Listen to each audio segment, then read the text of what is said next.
다들 행복한 하루를 보내고 계신가요? 사연을 보내려고 하니 어떻게 물꼬를 터야 할지 감이 잘 안 잡히네요. 안녕하세요. 저는 얼마 전에 한국에 들어온 40대 여자입니다. 어떤 이야기를 할지 참 궁금하시죠? 제 이야기는 전 남편과의 징글징글한 이야기입니다. 그럼 지금부터 속 시원하게 한번 털어보겠습니다. 제 남편은 말 그대로 개천용, 개천에서 용이 난 케이스였습니다. 술독에 빠져서 늘 정신을 못 차리고 술주정을 부리는 시모에 노름판에 빠져서 돈을 벌기는커녕 빚만 늘리는 시부, 거기다가 어릴 때 사고를 쳐서 애까지 하나 달고 있는 시동생까지 개차반 가족이었습니다. 그중 유일하게 정상으로 보이는 게 제 남편이었죠. 그런 가정 환경을 가진 남자와 결혼을 했다고 하니 주위에서는 모두 저에게 이혼을 하라고 했습니다. 저보고 불쌍하기는커녕 오히려 멍청이라고 부르더라고요. 사실은 몰랐습니다. 남편의 집이 그런 개차반인지 상상도 못했어요. 남편은 저에게 고아라고 했고 고아원에서 자랐다고 했습니다. 그래서 우리 집에서는 오히려 쌍수를 들고 환영을 했죠. 귀한 딸 시집살이 시킬 시댁이 없다고 하니 얼마나 좋았겠어요. 남편은 저를 속이려고 속였던 게 아니라고 했습니다. 실제로 고아원에 어릴 때 맡겨서 성인이 되어 고아원에서 쫓겨날 때까지 수모를 참으며 살았다고 했습니다.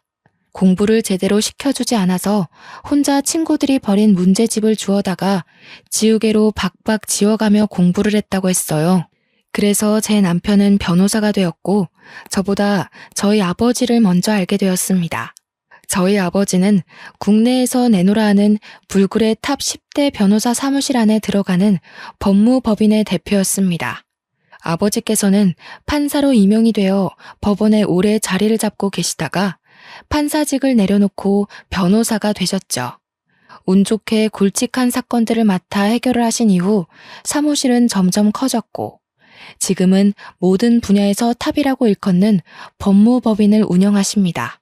아버지께서는 정치계 쪽에도 기업인들 사이에서도 인기가 많은 변호사였습니다. 그런 아버지의 눈에 제 남편이 어떻게 눈에 들어왔는지 궁금하시죠? 우리 남편은 아주 뚝심 있는 국선 변호사였습니다. 아주 진창으로 나락으로 가난한 사람들을 대변하는 그런 변호사였어요. 뚝심이 어찌나 강한지 주위에서 아무리 흔들어도 꿈쩍없는 사람이었습니다. 아버지께서는 그런 제 남편을 너무나도 마음에 들어 하셨고 하루라도 빨리 본인의 사무실로 스카우트하고 싶어 하셨습니다. 몇 번의 제의를 했지만 그때마다 거절을 당하셨다고 했어요. 남편은 가난한 사람들을 도와주고 싶다고 커다란 회사에 들어가 굵직한 사건만 맡으면 소외된 사람들은 누가 변호해주냐고 했다고 하더라고요. 그러면 그럴수록 우리 아버지의 마음에는 가득히 제 남편이 담겼다고 했습니다. 그날은 어머니의 심부름으로 아버지께 물건을 가져다 드리러 사무실에 방문한 날이었는데 그날도 아버지께서는 제 남편을 회유하러 부르셨어요. 남편은 거절을 하고 나오고 저는 아버지의 사무실로 들어가는 순간 마주쳤습니다. 저는 남편에게 정말 한눈에 반하고 말았습니다. 아버지의 사무실에서 멀끔하게 나오는 그 모습에 두 눈을 빼앗기고 말았습니다. 저는 아버지께 당장 달려가 저 사람은 누구냐고 물어보았죠. 아버지께서는 아주 뚝심이 있는 남자라면서 저에게 모든 이야기를 해주셨어요. 스카우트하고 싶은데 죽어도 넘어오지 않는 사람이라면서요. 저는 그날 하루 본 제 남편의 얼굴이 잊혀지지 않아서 시름시름 앓았습니다. 이게 바로 상사병이라는 걸까요?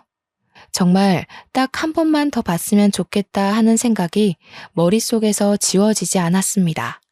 결국 전 용기를 내었어요. 수소문을 해서 남편이 일하는 국선 변호사 사무실을 찾아갔습니다. 무슨 일로 오셨습니까? 저에게 묻는 남편에게 저는 그저 아무 말도 하지 못했습니다. 제가 무슨 사정이 있나 보다 하고 잠자코 저를 기다려 주었는데 그 모습도 너무 강단 있어 보이고 멋있더라고요. 저는 솔직하게 이야기했습니다. 제가 누구 딸인지 말이죠. 그러자 저한테 사무실까지 따님이 찾아올 거라 생각도 못했다면서 이미 제안은 거절했다고 했습니다. 저한테 그게 무슨 상관일까요? 아버지 회사랑은 관계없이 찾아온 거여서 저는 당당하게 데이트 신청을 했습니다. 그러자 얼굴이 새빨갛게 변하면서 말을 잇지 못하시더라고요. 저는 그 뒤로 매일같이 국선 변호사 사무실을 출입했습니다. 도시락을 싸들고 가기도 하고 직원분들의 커피를 바리바리 싸들고 방문을 하기도 했죠. 처음에는 부담된다며 거절하더니 제가 들은 척도 안 하고 계속 방문하자 포기한 듯 싶었습니다. 직원들은 오히려 제가 가져올 간식거리들을 기다리는 듯 했어요. 그렇게 3개월을 내리 출석했더니 저에게 이야기 좀 하자고 하더라고요. 저는 드디어 저에게 기회가 온 것이라고 생각했습니다. 같은 사무실을 사용하는 다른 변호사들도 모두 저한테 잘해야 된다고, 저 같은 여자를 잡아야 한다고 입김을 불어넣고 있었거든요. 솔직히 우리 어머니께서 아버지에게 얼마나 지극정성인지 크고 자라면서 배웠기 때문에 저도 내조만큼은 정말 잘할 수 있었어요. 든든한 처가의 뒷배까지 생기는 건데 당연히 저를 잡아야 하는 거 아니겠어요? 그런데 제 남편은 저를 불러내어 아주 음울한 이야기들을 쏟아내었습니다. 나는 고아예요. 우리 부모는 나를 버려두고 방치했고 결국 고아원에 가게 되었습니다. 지긋지긋한 사람들이었어요. 당신은 항상 행복하고 예쁜 것만 보고 자랐을 거 아닙니까? 나는 그런 당신이 너무 부담스럽습니다. 저에게 솔직하게 이야기한다면서 제가 부담스럽다고 하는데 눈물이 왈칵 터지더라고요. 그러더니 뒤돌아서 사무실에 들어가 버리더라고요. 저는 이대로 제 사랑을 접어야 하나 했습니다. 처음에는 너무 가슴이 아파서 숨을 쉴 수조차 없었어요. 하루가 가고 이틀이 가자 배가 고프고 의욕이 생기더라고요. 10번 찍어서 안 넘어가는 나무가 없다고 하잖아요. 딱 3일째 되는 날부터 다시 남편의 사무실에 얼굴 도장을 찍기 시작했습니다. 그리고 남편이 저를 쫓아내려고 하는 순간 정면 돌파를 했어요. 제가 부담스럽다고 했지만 저를 싫어하는 건 아니잖아요. 남편은 허를 찔린 듯한 얼굴을 했고 저는 이 남자의 진심을 엿볼 수 있었습니다. 이 사람은 정말 나와 자신의 집안 차이나 살아온 모든 것이 맞지 않는다고 느꼈을지언정 저를 좋아하고 있다는 건 확실하다고요. 그래서 저는 더 이상 뒤로 미루지 않았습니다. 이 사람을 끝까지 쫓아다니기로 마음을 먹었죠. 그래서 8개월이 지났을 때 이 사람은 저에게 항복을 했습니다. 제 마음을 받아주기로 했어요. 저는 정말 행복해서 날아갈 것 같았고 남편은 저의 아버지 회사로 스카웃 제의까지 받아들이게 됐습니다. 우리 아버지는 저에게 정말 복덩이라고 하셨어요. 우직한 남편이 아버지의 사무실에 입성하자 아버지는 정말 평생 소원 다 이뤘다는 말을 하셨죠. 저는 이때다 싶어서 남편과 연애 중이라는 사실을 밝혔고 아버지는 아주 놀라워하시면서도 축하를 해주셨어요. 우리 남편이 고아라는 사실을 저희 부모님께서 쌍수 들고 환영했다고 하셨잖아요. 아버지께서는 당장 결혼이라도 하라며 저희를 응원해 주셨습니다. 그래서 저희는 결혼을 준비했어요. 남편이 국선 변호사로 일하면서 모아둔 돈이 별로 없었기에 저희 아버지께서 통 크게 사무실 근처에 아파트를 하나 사주셨고요. 어머니께서는 혼수를 채워주셨습니다. 남편은 너무 면목 없다며 늘 우리 집에 와서 죄인처럼 굴었지만 부모님께서는 남편에게 당당하게 굴으라고 하셨습니다. 어디 가서 절대 뒤처지지 않는 땡땡 법무법인의 변호사라고 기죽지 말라고 하셨어요. 그렇게 저희는 행복한 웨딩 촬영도 하고 신혼집을 꾸미며 결혼식 날만 기다리고 있었습니다. 그런데 사건은 결혼식 당일에 터졌어요. 남편이 고아라고 했기 때문에 우리 가족 모두 그런 줄 알고 있었고 혼주석 또한 비워뒀었거든요. 그런데 결혼식이 시작되기 30분 전에 식장이 조금 소란스러워지더니 혼주석에 떡하니 웬 아줌마 아저씨가 앉아있는 거예요. 저는 신부 대기실에서 소식을 듣고 너무나도 황당해했고 남편은 신부 대기실에 찾아오지도 않았습니다. 저는 이게 어찌된 일인가 싶어서 인사를 드리고 있는 부모님을 황급히 호출했어요. 그러자 어머니께서 제게 오셔서 너무 황당하다며 이야기를 해주시는 겁니다. 글쎄, 이서방의 부모가 맞다네. 분명 고아라고 했었는데 그게 고아원에 버려두고 성인이 될 때까지 찾아오지 않았었나 봐. 그러다가 변호사 되고 돈 잘 번다는 이야기를 어디서 주워 듣고는 수소문해서 오늘에서야 나타난 거라대. 경사스러운 날에 이게 무슨 날벼락이니? 어머니는 정말 걱정스러운 얼굴로 저를 쳐다보면서 말씀하셨어요. 저도 갑자기 하늘이 노랗게 변하는 것 같았습니다. 결혼식이 시작하는 소리가 들리고 진행 요원이 신부 대기실에 와서 입장을 준비하라고 했어요.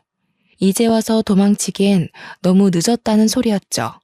일단 부딪혀 본 적 없는 시댁 식구들이었기에 결혼식을 올리고 나서 생각해보자는 안일한 생각이 저를 지배했습니다. 남편도 꽤 당황한 듯한 눈치였어요.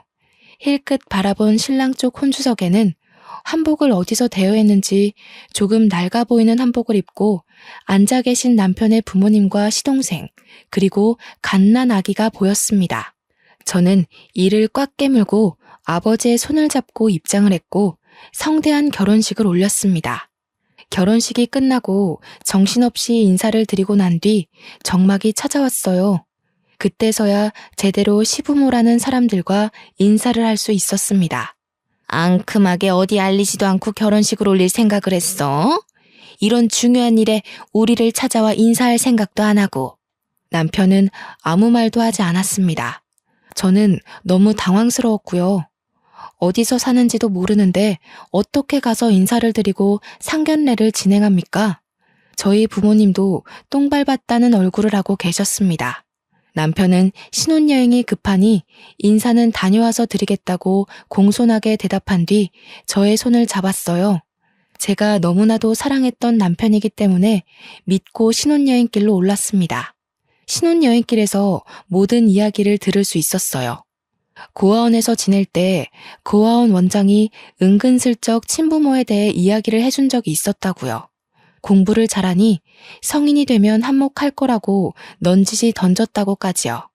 친부모란 사람은 아이를 버린 것도 모자라 어린 시동생만 데리고 키우면서 남편에게 빌붙을 준비를 하고 있었던 거였어요. 결국에 변호사가 되고 고아원에 찾아가 수소문을 해서 얼마 전에 연락이 왔다고 했습니다. 남편은 결혼을 한다고만 이야기했고 결혼식까지 찾아온 건 시부모가 스스로 한 거라고요. 저는 그런 남편을 꼭 안아주었습니다. 저라면 친부모고 나발이고 고생할 때 지원은커녕 애를 버리기까지 했는데 그런 사람들이랑은 인연 자체를 끊을 것 같거든요. 그런데 남편은 그래도 낳아준 부모라면서 고아원에 맡겨지기 전까진 행복했던 기억들도 있다고 그 사람들과의 인연을 끊지 못했습니다. 그러면서 눈물을 흘리기 시작하는데 저는 안쓰러운 마음이 들면서도 왜 끝끝내 저에게 고아라고 말을 했는지 의문이 들었어요. 미리 언질이라도 해주었으면 결혼을 조금 미뤘을지도 모르죠. 아니면 제가 시부모를 찾아가서 이야기를 듣고 오해를 풀 시간이 충분했을지도 모르고요. 상견례 한 번 한 적 없는 시부모라는 사람이 결혼식 당일에서야 갑자기 나타나 행색만 겨우 맞추고 혼주석에 앉아 있었다고 생각해보세요. 미리 알았으면 한복이라도 제대로 해드렸을 텐데 우리 부모님이랑 얼마나 비교가 되었겠습니까? 소매가 다 낡아 빠진 한복에 누렇게 변해버린 와이셔츠에 어디서 빌렸는지 기장도 맞지 않은 정장을 입고 나타난 시부모. 우리 부모님 손님들이 얼마나 대단하신 분들인데 그걸 보고 다들 아무 소리 안 하고 넘어갈 수 있겠어요. 다들 우리 집에 대해 욕을 하느라 바빴겠죠. 부모님도 정말 당황하셨을 거예요. 저는 다른 것보다 그게 더 마음이 쓰이더라고요. 아무튼 남편은 저에게 앞으로는 못 볼 걸 보여주지 않겠다고 약속했지만 이미 남편의 표정에는 근심이 가득했어요. 부모님이 어떻게 지내실지 궁금했겠죠. 남편도 정말 20년 만에 만난 부부라며 안절부절 가만히 있질 못하더라고요. 신혼여행의 즐거움은 아주 잠깐이었습니다. 그렇게 서울로 돌아와 신혼집에 들어갔는데 시부모란 사람이 신혼집 구경은 언제 시켜주냐고 연락이 왔습니다. 남편은 집으로 초대를 해도 되겠냐고 물었고 솔직히 친부모인데 제가 거절할 수 없어서 알겠다고 했습니다. 부지런하게 집들이 음식을 만들고 시부모를 초대했습니다. 그 자리에는 당연히 어린 시동생과 갓난 아이까지 오게 되었고요. 집이 아주 궁전이네. 방이 2개만 더 있었어도 우리랑 둘째까지 같이 사는 건데. 저는 그 말에 입을 떡 벌렸죠. 신혼집인데 어떻게 시부모를 모시고 살겠어요? 거기다가 시동생까지요? 제가 남편의 옆구리를 쿡 찌르자 남편은 안 될 소리라고 하면서 지금은 어디 사시느냐 묻더라고요. 저는 그 말을 왜 붙이나 했어요. 지하 단칸방이라도 산다고 그러면 우리 집으로 모실 것 같은 기세였거든요.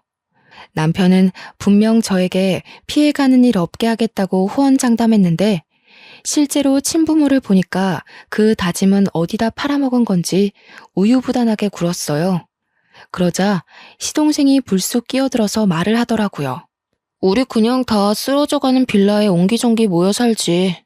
나야 뭐 애까지 있으니까 그렇다 쳐도 엄마 아빠는 여기 살아도 되지 않나 형? 방 남지 않어? 저기 있는 방. 저기는 우리 아이가 쓸 방이에요. 임신 계획이 있기 때문에 아이를 위해 비워뒀어요. 그럼 애 태어나기 전까지만 같이 살면 되잖아. 우리 엄마 애 잘 보는데. 아니, 애를 잘 봐서 고아원에다가 애를 맡기고 술독에 빠져 산답니까? 저는 남편을 째려봤어요. 그러자 남편이 시동생에게 그만하라며 여기 친정에서 해주신 신혼집이라고 하더라고요.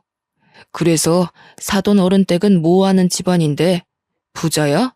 제가 지금 다니는 변호사 사무실 대표님이세요. 어마마, 그럼 엄청나게 부자 아니야? 내가 고아원 가서 이야기 들으니까 너 엄청 좋은데 취직했다던데. 우리 며느리가 복덩이네, 복덩어리야. 우리도 그럼 집 한 채 해주나? 저희 집에서 왜 집을 해드려요? 저희 신혼집도 친정에서 해주신 거예요. 제가 정색을 하고 이야기하자 시부모도 시동생도 입을 꾹 다물었어요. 생긴 게 동글동글해서 사납게 굴 거라곤 생각 못 하셨나 보더라고요.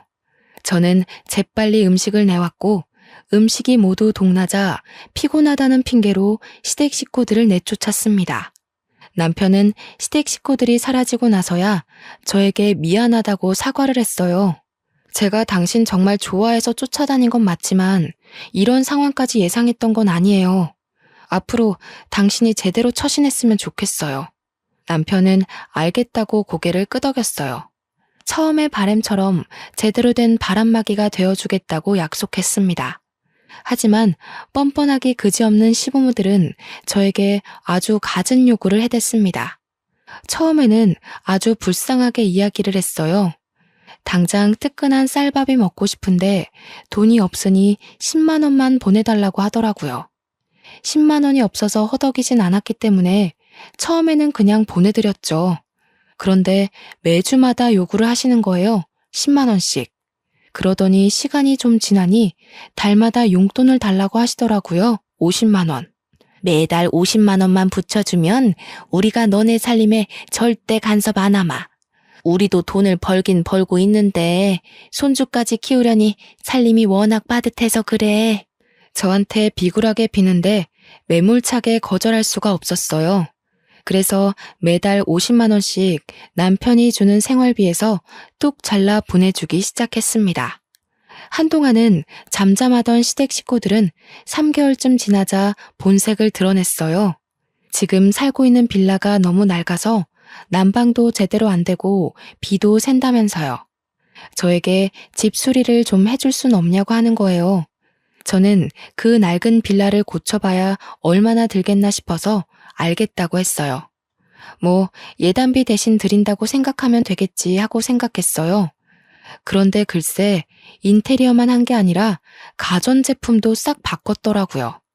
뻔뻔하게 저에게 4천만 원을 달라고 하는데 비가 들이치는 부분 메우고 벽지만 발랐다면서 4천만 원이 말이 되느냐고 되물었죠. 그랬더니 너무 당당하게 말을 하시는 거예요. 아니, 벽지를 싹 발라놓으니까 우리 낡은 가구들이 눈에 거슬리잖아.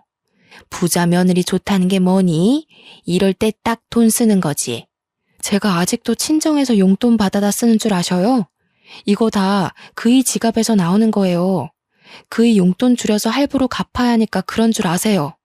얘야 얘야 하고 애타게 저를 부르는 소리가 들렸지만 무시하고 전화를 끊었습니다. 제가 친정에 말해서 4천만 원 빌리는 거야 어렵지 않죠. 꾸준히 제가 모아왔던 돈들도 있고 그거야 어려운 거 아니지만 그래도 저한테 당당하게 요구하는 꼴이 마음에 들지 않았어요. 제 남편에게 문제집 한 건 사줘본 적 없는 사람들이 무슨 염치로 집을 저렇게 다 뜯어 고치는지. 그러나 시부모만 뻔뻔한 게 아니었습니다. 이제 갓 군대에서 전역한 시동생은 더욱 파렴치한 놈이었죠. 시동생에게 어린 아이가 있다고 했잖아요. 군대에서 휴가 나왔을 때 여자친구를 임신시켰는데 여자친구가 애만 덜렁 시댁에 두고 사라졌다고 하더라고요. 아직 앞날이 창창한 20살이라 아이를 키울 자신이 없다고 애만 두고 떠났다고요. 고아원에 버리겠다고 난리를 친 시부모를 시동생이 설득했대요. 그 이야기만 듣고 제정신이 박힌 사람이구나 싶었는데 아니더라고요. 군대 제대하고 나서부터 애는 뒷전이고 맨날 PC방에서 담배 피고 술집 가서 술 먹고 노느라 바빴대요. 그래서 애가 아빠를 보고도 낯설어 한다고 하더라고요. 그런 시동생이 저한테 애를 데리고 다니는데 불편해서 그런다며 차를 사달라고 하더라고요. 그걸 왜 저한테 말하는지 이해가 되지 않아서 남편이랑 상의해보라고 했죠. 우리 형 아시잖아요. 고아원에서 힘들게 산 거.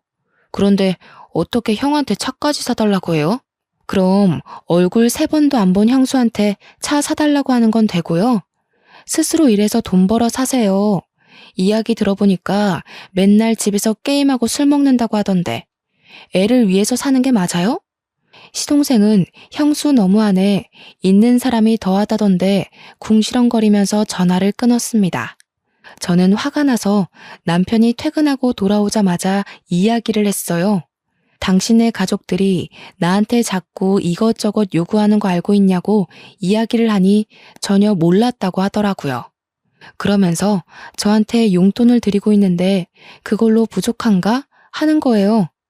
제가 매달 50만 원씩 드리는 거 그거 남편한테 말한 적이 없었거든요. 놀래서 남편에게 50만 원 드리는 거 알고 있었냐고 하니까 뭔 소리냐고 되묻더라고요. 아니, 50만 원은 또 무슨 말이야? 내가 매달 100만 원씩 보내드리고 있는데 당신이 돈을 또 보내드리고 있었어? 저는 완전 뒤통수 맞은 기분이었어요. 매달 150만 원씩 저희 부부에게 갈취를 하고 있었던 거죠. 그것도 아주 교묘하게요. 그러면서 인테리어 해달라, 가전 바꾼다, 돈 뜯어가고 차까지 사달라고 했던 거예요.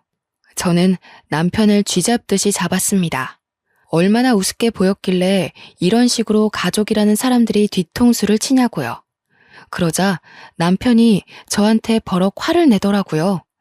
아무리 그래도 자기 가족을 너무 우습게 보는 거 아니냐면서 저는 너무 어이가 없었습니다. 지금 사기 결혼 당한 기분을 맞게 하는 게 누군데 나한테 화를 내는지, 속된 말로 남편까지 다 짜고 친 거 아닌가 하는 생각까지 들었어요. 그렇게 며칠 동안을 남편과 냉전 상태로 지냈습니다. 솔직히 저도 먼저 화해하고 싶은 생각이 전혀 들지 않았고 남편도 계속 고집을 부리고 있었습니다. 저에게 자기 가족을 사기꾼 취급한 걸 사과하라고 하더군요. 저는 끝까지 하지 않았어요. 고아원에 갖다 버린 부모 뭐가 그리 불쌍하고 안타까워서 저러는지 이해가 가질 않았습니다. 그 뒤로 남편과는 깊은 대화를 잘 하지 않게 되었어요. 남편은 무슨 일이 그리 바쁜지 아버지 회사 일을 혼자 도맡아서 하는지 야근하기 일쑤였고요. 하루 종일 저는 답답함과 싸워야만 했습니다. 오죽하면 정말 이혼까지 생각을 했을까요? 하지만 남편이 열심히 일할수록 우리 아버지의 사위 칭찬은 입이 마를 날이 없었습니다. 어딜 가나 자랑을 하고 다니시더라고요. 딸이 개차반 시댁에 시달리는 건 전혀 모르시고요. 하지만 아버지 어머니를 속상하게 하고 싶지 않아서 꾹 참았습니다. 어차피 제가 확 쏘아대면 별다른 요구를 하지 못하고 전화를 끊으셨거든요. 남편이 일에 중독된 지 몇 개월이 지나고 시동생에게 급하게 전화가 왔어요. 문제가 생겨서 아이를 두고 밖에 나가야 하는데 시부모도 집에 없다고 애 좀 봐줄 수 있냐고 묻더라고요. 이미 아이는 18개월 정도 된 상태였기 때문에 이유식도 따로 필요 없다. 밥이랑 김만 줘도 된다고 했어요. 급하다는데 오죽 맡길 사람이 없으면 저한테 이런 부탁을 할까 싶어서 알겠다고 했습니다. 시동생은 저희 집으로 찾아와서 아이를 맡기고 최대한 빨리 오겠다면서 사라졌어요. 저는 졸지에 난생 처음 애를 보게 되었습니다. 남자아이였는데 생각보다 너무 활발하더라고요. 정말 세상의 모든 어머니들, 할머니들, 그리고 보육교사들을 진심으로 존경하게 되었습니다. 고작 18개월인데 어찌나 빨빨거리면서 온 집안을 구석구석 뛰어다니던지 거기다가 체력이 엄청 좋은지 지치지를 않더라고요. 하루 종일 숨바꼭질에 술래잡기에 말도 제대로 못하는 아기와 뛰어놀았더니 진이 다 빠지더라고요. 남편은 밤 9시가 돼서야 퇴근을 했고 그때까지도 시동생이 나타나지 않아서 저는 거실에서 아이와 함께 잠이 들었습니다. 아무래도 하루 종일 뛰어논 탓인지 애는 뒤척이는 기색 없이 잠들었어요. 밤 11시가 넘어서야 시동생이 헐레벌떡 집으로 찾아왔고 잠든 아이를 보내주었습니다. 저한테 연신 감사하다고 인사를 하는 시동생의 입에서 약하게 술 냄새가 느껴졌어요. 저는 어디를 다녀왔는지 궁금하진 않았지만 좀 찝찝하더라고요. 도련님 술 드셨어요? 애 안고 집까지 잘 가실 수 있어요? 설마 뭐 애 떨구겠습니까? 제가 차가 있었으면 안전하게 데리고 갔을 텐데. 술 드셨으면서 무슨 운전이에요. 조심히 가세요. 그러자 남편이 조용히 옷을 입더니 데려다 주겠다고 하더라고요. 참나, 지 가족 생각은 아주 끊임없이 하는 것 같았습니다. 저는 별다른 이야기하지 않고 방으로 들어왔어요. 대충 40분쯤 지나니 남편이 다시 집으로 돌아오더라고요. 그러더니 저한테 시댁에 경차라도 한 대 사줘야 할까 하는 겁니다. 저는 펄쩍 뛰었어요. 지금 고정적으로 나가는 돈이 얼만데 경차까지 사주냐고 하니까 조카가 아기라서 차가 있어야 할 것 같다는 거예요. 저는 방금도 술 먹고 들어온 시동생에게 운전대를 내어줄 수 있냐고 다 같이 죽는 거 아니냐고 했습니다.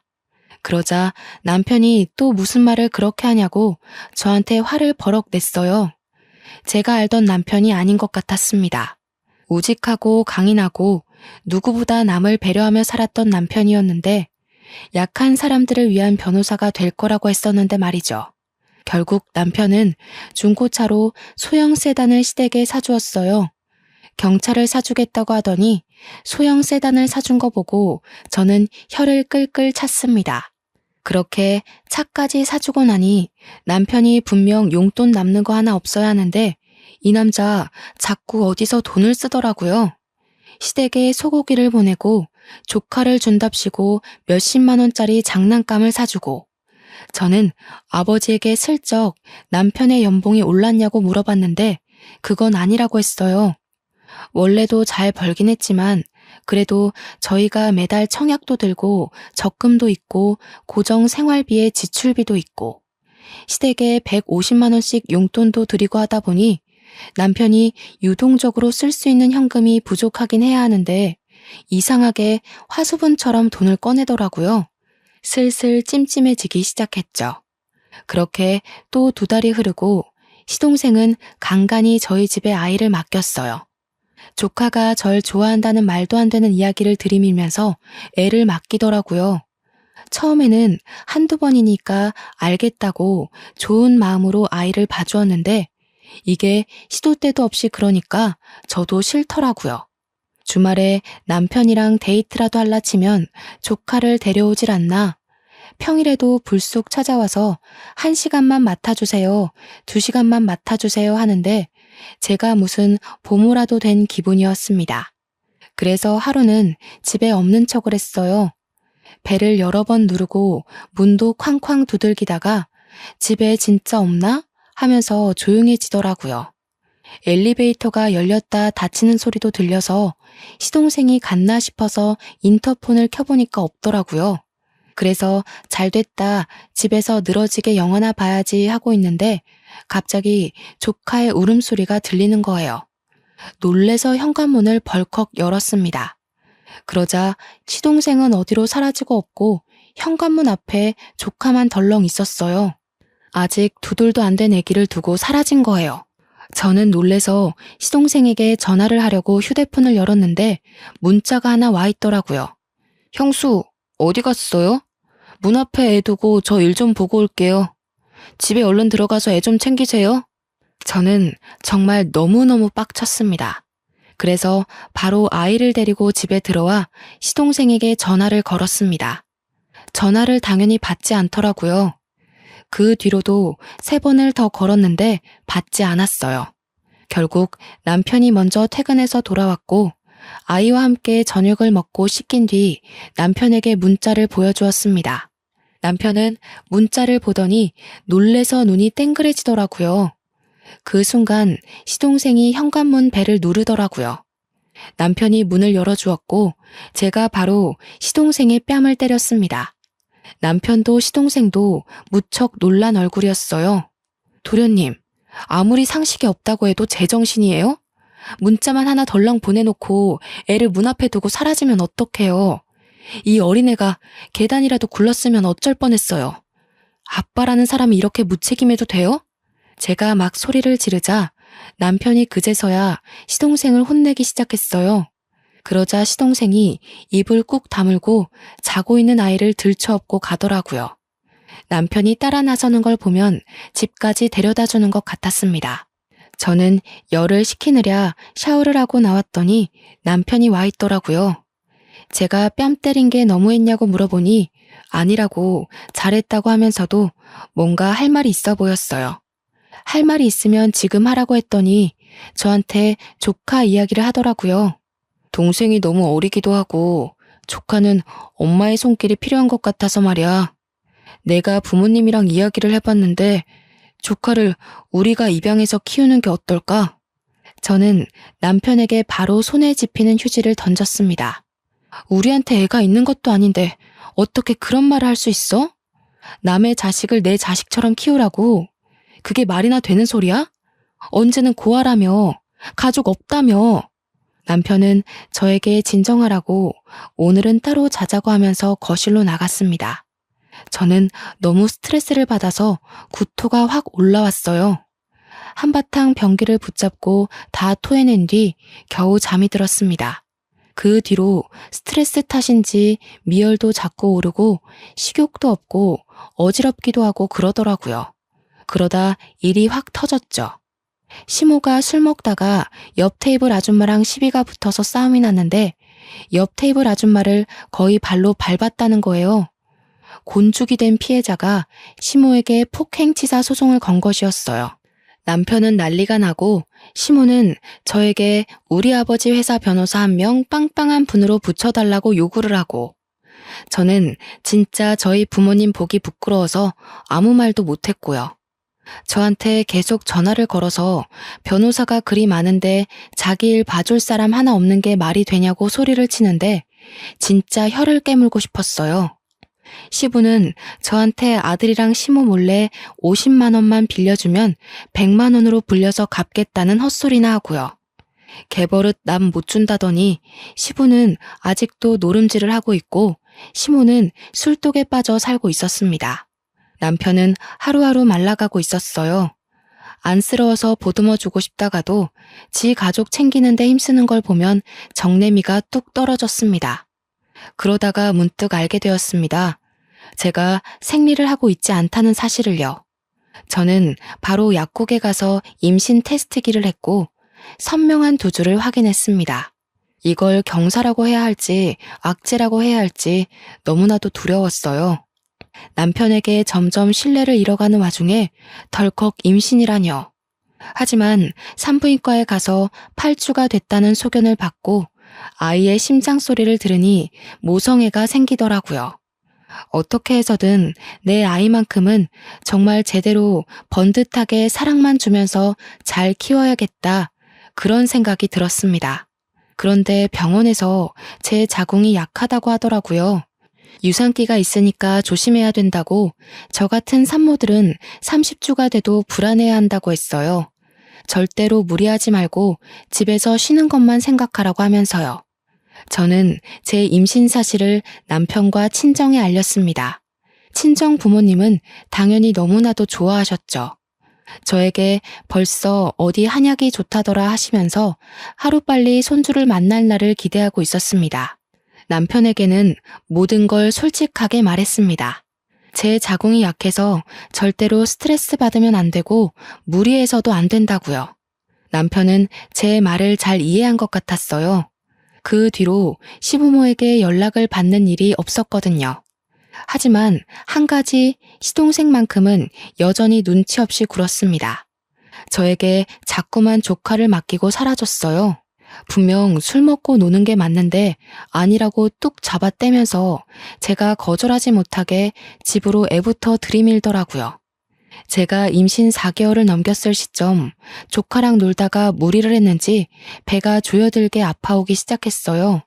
그때 응급실에 가니 자궁이 많이 약하다고 하면서 집에서 누워만 있으라고 하더라고요.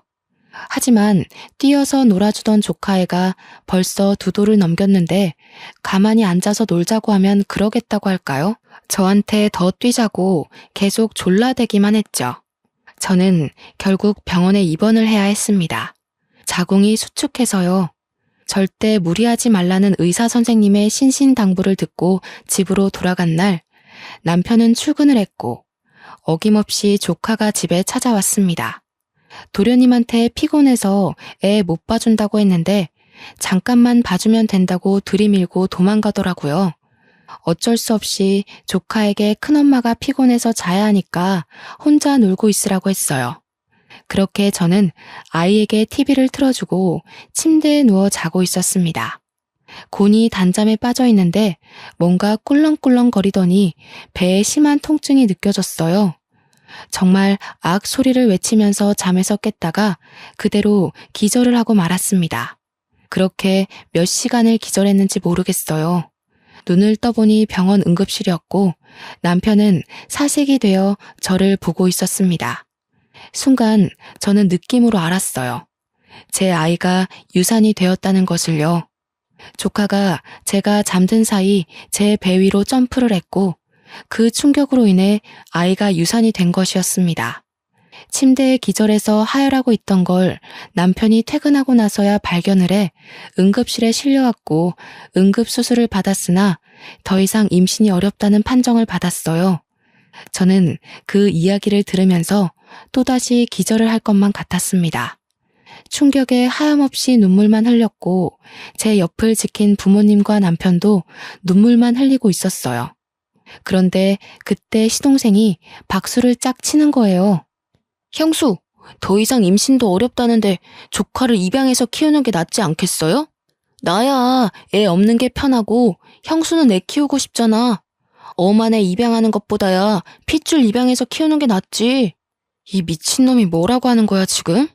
지금 내가 누구 때문에 아이도 잃고 이렇게 됐는데. 당신 흥분했어. 시동생한테 미친놈이라니. 뭐가 어쩌고 어째? 멍청한 놈이 미친 소리 하니까 미친놈이라고 하지. 내가 아주 사람을 잘못 봐도 단단히 잘못 봤구만.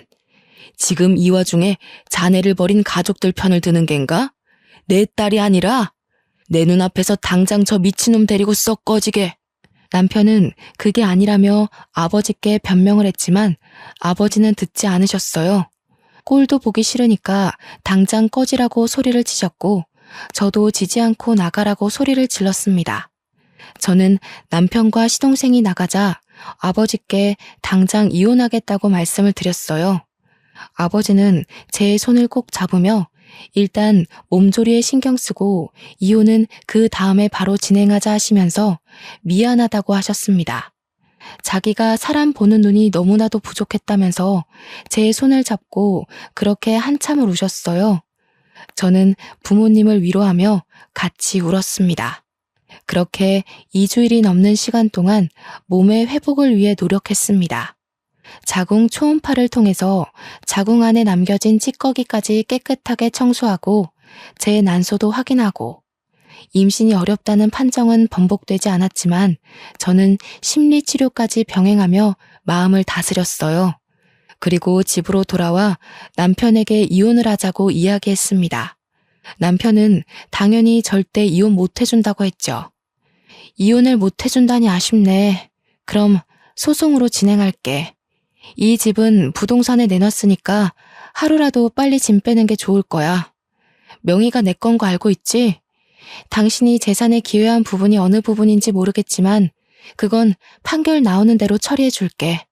남편은 제 손을 잡고 다시 생각해 보라고 했지만 저는 뿌리쳤습니다. 2번 생각할 겨를이 없는 확신에 찬 이혼 소송이었어요.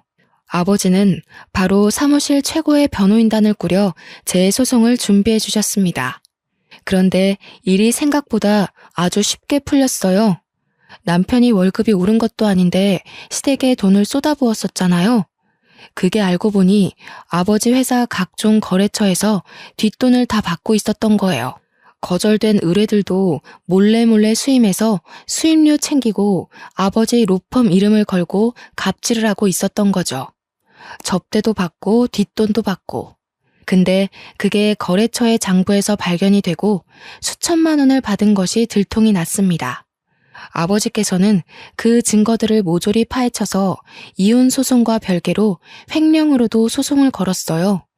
남편은 구속 위기에 처하자 저를 찾아와 울고불고 빌면서 이혼 바로 해주겠다고 용서를 해달라고 했죠. 하지만 전 이미 1번 기회를 줬잖아요. 2번 주기 싫었습니다. 소송은 소송대로, 이혼은 이혼대로 진행이 되었고 아버지의 로펌 간판 덕분인지 일사천리로 진행이 되었습니다. 재산 분할할 것도 전혀 없었던 게 남편이 횡령으로 고소가 되었고 그 횡령한 돈을 시댁에 쏟아부은 정황도 발견되었기 때문이었죠. 벌금도 된통 맞은 것도 모자라 변호사 자격 정지까지 받았으니 쌤통이죠. 인과응보라고 하나요? 결국엔 다 자기 업보로 돌아오게 되어 있습니다. 자기들이 버린 첫째 아들은 결국 또 처가댁에서 버려졌고요. 변호사라는 타이틀에 들러붙었으나 지금은 자격정지 먹고 손가락만 쭉쭉 빨고 있고요. 저는 유산과 이혼이 모두 정리된 이후 해외에 나와서 물 맑고 공기 좋은 곳에서 몸을 회복했어요. 지금 스위스의 로잔이라는 도시에 온 지 2년이 넘었는데 참 한적하니 좋습니다. 늘 풍경은 다채롭고 제 마음의 감정을 잘 다스려주고 있습니다. 내일은 또 어떤 자연이 저를 감싸줄지 아주 기대가 돼요. 날이 점점 추워지고 있습니다. 감기 조심하시고 항상 행복하게 좋은 것만 보고 지내셨으면 좋겠어요. 저도 곧 한국에 들어갈 예정이라 또 다른 저의 여정이 기대가 되네요. 제 이야기 들어주셔서 감사합니다.